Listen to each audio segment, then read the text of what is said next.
So ఇంకా నాగవంశీ గారి గురించి మాట్లాడుకున్నట్లయితే ప్రస్తుతం ఇండస్ట్రీలో ఆయన ఒక చక్రం తిప్పుతున్నారు అనొచ్చు. లైక్ ఏంటంటే హారిక గారిని చూస్తే మాకు ఏమనిపించింది అంటే అసలు ఈవిడ మీ మూవీ చూసి నవ్వారా అండి? ఆవిడ ఎంత సీరియస్ గా ఉంటారంటే actually the only time she laughs is when she watches our scenes. Okay లేదండి అలా కాదు, తను షీఈస్ వెరీ యంగ్, ఇప్పుడిప్పుడే నేర్చుకుంటుంది అంతా. సో ఇలా కెమెరాలు పెట్టేసి మీడియా ముందు రాగానే షీఈస్ గెటింగ్ కాన్షియస్ అన్నమాట. అంటే నాకు ఎలా అనిపిస్తుంది అంటే లైక్ చూస్తే మనకి రేస్ గుర్రంలో శృతి హాసన్ కనిపిస్తుంది కదా, లోపల చాలా ఉంది, బయటికి రావట్లేదు. బయటకు రా సేమ్ నాకు అలానే అనిపించింది ఆవిడ చేస్తే. మా అందరితో బాగానే మాడుతుంది, అంతా బాగుంటది, కానీ when she's in front of media or people అలా బిగుసుకుపోద్ది అన్నమాట. షీఈస్ వెరీ ఫ్రెండ్లీ అండి. బట్ థింగ్ ఇస్ మీరు ఇప్పుడు నవ్వు గురించి వచ్చారు కాబట్టి she's extremely critical about few things. అంటే which is very good quality for producer. ఇప్పుడు ప్రొడ్యూసర్ అవ్వాలంటే ప్రతి చిన్నదానికి ఎక్సైట్ అవ్వకూడదు. చాలా ఎక్స్ట్రీమ్లీ గుడ్ అయితే తప్ప దానికి ఎక్సైట్ అవ్వకపోతేనే you will be good producer. That is how audience will like the best get the best content out of you. So in that case it's helpful. Being very exclusive to you know extremely good content అయితేనే నచ్చడం అనేది మంచి quality అది.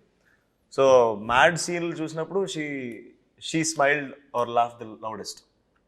Okay yeah.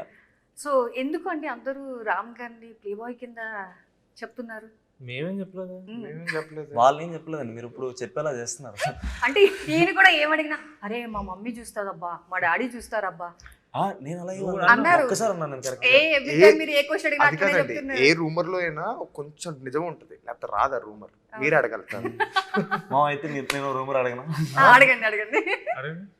అంటే వాళ్ళ mummy daddy ఆ ఏమనుకుంటారు? Drink లో ఏముంటుందో నీకు ఎలా తెలుసు? ఆ డ్రింక్ లో లాస్ట్ టైం ఏముంటుందో అని చెప్పి అలా చూసుకుంటూ వెళ్ళాను అనమాట. ఆ టైంలో తెలుసు Exactly. It's not just vodka, ఆ 3-4 ఏవేవో కలుపుతున్నారు ఓ దాంట్లో. మనోజ్ క్యారెక్టర్ చేసినప్పుడు కొన్ని నేను కూడా అలా ఎక్స్ప్లోర్ చేయాల్సి వచ్చింది. మనోడు కంటెంట్ చూసినట్టే నేను కూడా ఏదో చేయాల్సి వచ్చింది. రావడం వల్ల రూమర్ వస్తే అది ఇలా మాట్లాడుకుంటారు అంతే, అంతకనే ఆయన ఇట్లా అంటున్నారు, ఇలా అనట్లేదు. It's okay. ఇంకా చిన్నపిల్లలు అయిపోయాను, పెద్దవారు పూజ్యులు. అయ్యో. సో అసలు వితౌట్ మ్యాడ్ అంటే అసలు మీ లైఫ్ ఎలా ఉంటుందో ఎప్పుడైనా ఆలోచించారా? అసలు మ్యాడ్ మూవీ లేకపోతే మ్యాడ్ స్క్వేర్ లేకపోతే అసలు వాట్? ఇంకా ఆడిషన్ చేసుకునేవాడినేమో. అవునా? డిఫరెంట్గా అంటే అందరికీ ఈయనలాగా ఆడిషన్ లేకుండా వచ్చే ఛాన్సెస్ ఉండవు కదా. అదే కదా, అది నిజం. మామ యాక్చువల్లీ ఎక్కడుంది మామ మచ్చ? తర్వాత అది ఇంటర్వ్యూలో చెప్పుకోలేని చోటే ఉంది యాక్చువల్లీ.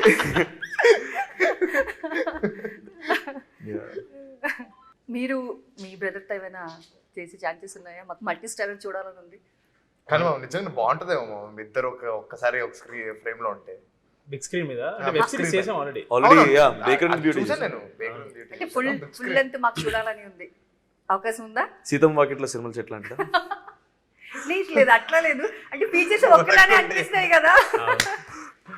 ఎవరండి ఇంకా అంత కూడా ఆలోచించలేదు. ప్రస్తుతానికి ఎవరిది వాళ్ళు చేసుకుందాం ఫిక్స్ అయ్యాం. ఇప్పుడు డిస్కషన్ రాలేదండి. అంటే already Baker and Beauty starting లో చేసాం కాబట్టి దాని తర్వాత పెద్ద డిస్కషన్ రాలేదు. అంటే నాకు అనిపించింది ఈయన గారు ఎన్టీఆర్ తో, మీరు మీ బ్రదర్ తో, ఆయన రామ్ గారితో ఇట్లా ఏమైనా చేస్తే. ఎవరితో అన్నారు? ఎన్టీఆర్. అయ్యో ఎందుకు అంత? కాదు ఓకే పోనీ నాకు డౌట్ ఉంది. ఇప్పుడు మీరు బ్రో ఎన్టీఆర్ గారితో అంటే ఓకే, మనోడు సంతోష్ అన్నతో ఫైన్. నేను రామ్ గారితో ఎందుకు స్పెసిఫిక్ గా నాకు అర్థం? అంటే బాగుంది కదా. రామ్ రామనా? Ram also I think you అంటే guys have looks similar like features. okay. You guys have similar Similarity అలాగే హెయిర్ అనిపించింది. కొంచెం ఉన్నాయి, సేమ్ ఉన్నాయి. రామ్ పోతున్నట్టు చేయొచ్చు కదా. ఆయన ముక్కు కొంచెం బెటర్ ఉంటుంది అనుకో. మనమే మాట్లాడుకోవాలి ముక్కుల గురించి. ఓకే